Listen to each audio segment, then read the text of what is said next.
मैं आप लोगों से हमेशा मायके की बातें करती हूँ, तो चलो मैं आज आपको ससुराल की बात भी कुछ सुनाती हूँ। मेरी शादी 18 साल की उम्र में ही हो गई थी, मेरे को 18वां लगा था और मेरी शादी हो गई, क्योंकि घर में मम्मा बीमार रहते थे, तो पापा को था कि चलो बेटियों को टाइम से घर भेज दूँ, बाद में कौन देखेगा।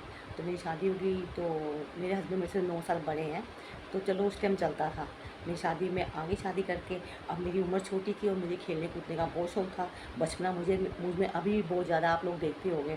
तो जब मेरी शादी हुई तो अब मेरा दिल नहीं लगता था दोपहर को, तो मेरी जेठानी की छोटी सी बेटी थी और ऊपर मेरी जो कज़न जेठानी दरानी थी, उनके बच्चे भी थे, और मैं ना, वो लोग दोपहर को खेलते थे, मेरे को नींद भी ना आनी, उम्र छोटी थी, शरारती थी थोड़ी मैं, तो मैं उनके साथ बैठ के ना, उनके साथ मैं खेलती होती थी, सीढ़ियों में बैठ जाना, आंगन में बैठ जाना, घर घर खेलना, बातें करना।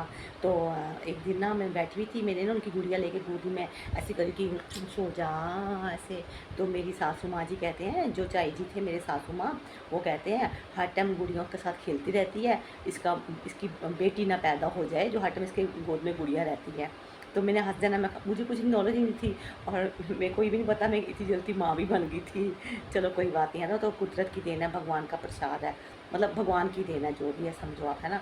तो बाद में जब सब ने कहना हाँ कि इसकी बेटी ना आ जाए, लेकिन बाद में आपको बताऊँ हुआ मेरा बेटा। तो चाई जी कहते हैं लैम में तो गुड्डी गुड्डी कर दी सी, गुड्डी रख दी गोदी से, यदि कुड़ी ना पैदा हो जाए तो होते गया मुंडा। तो ऐसी ऐसी बातें हैं, ससुराल की बहुत कम है।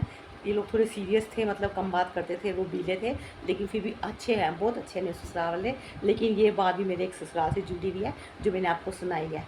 राम राम।